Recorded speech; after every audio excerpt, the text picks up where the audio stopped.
that is where you have the ability to tell your story and to show the admissions committee how all those different parts of your background fit together. So I think it's really important to reflect on sort of who do you want to be at the end of that PhD? What type of job would you like to get?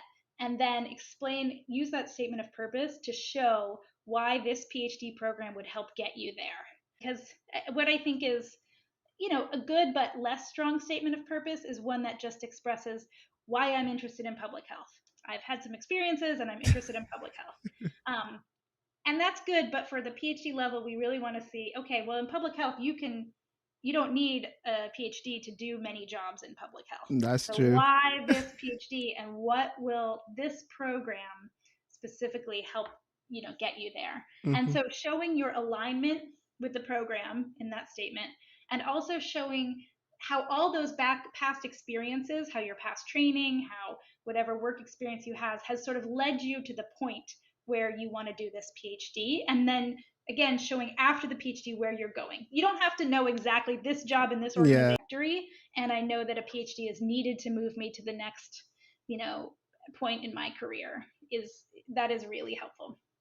Yeah. You don't have Yeah. to say specific faculty or specific projects that you would work on, but generally, if you know which faculty you would like to work with, if you see alignment between yourself and the training programs or the research programs of certain faculty, it's helpful to mention that.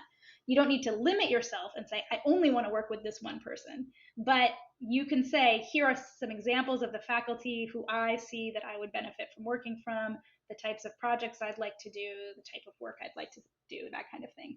And again, if the more that you can show a vision for not only where you have been, but where you hope to go in the future in your field. So in cancer epi, Yeah. what type of work do you want to do in cancer epi to move that forward? Or in whatever field, I work in sexual health, or HIV, whatever it is, where do you see yourself sort of specifically as a scholar and an academic moving that field forward? And again, how does that align with the training you hope to get? Yeah. Yeah. So, uh, uh, those listening or watching us, I hope you've taken down some notes.